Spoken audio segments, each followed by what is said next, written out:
Hi everybody and welcome back. Now in this lecture we're going to look at how to check if a value is not in a list. So sometimes you'll need to know when a value is not in a list. Again, consider the example of a web app. You could have two lists for different users, admin users and normal users. Obviously admin users can do more than the normal users. So let's have a look at how that would work. So let's first create our list of admin users. And let's call this admin users, nice and simple. Equals, and let's just give this two users, Tony and Frank. There we go. We've created a list of users. Now let's ask the user for their username.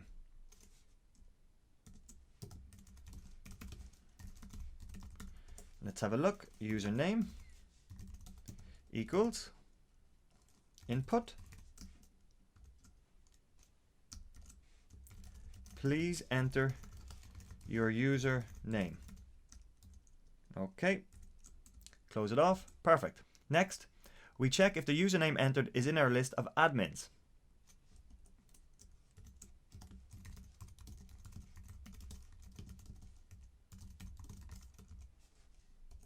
So if username not, so here's the keyword here, not in admin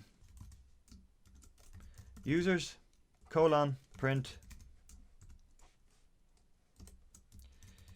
you do not have access. Okay, else print access granted. Okay, so what we've done is we've created a list of admin users with just two users. We've then asked the user to input their username. If the username is not in our list of admin users, well then we don't grant access to whatever it is they're trying to do. Otherwise we print out access granted.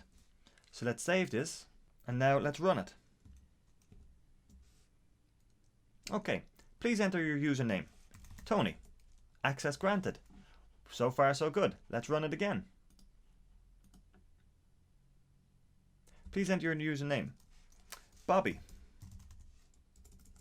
As you can see, I'm expanding out on my list of usernames from my usual Frank, Tony, Mary.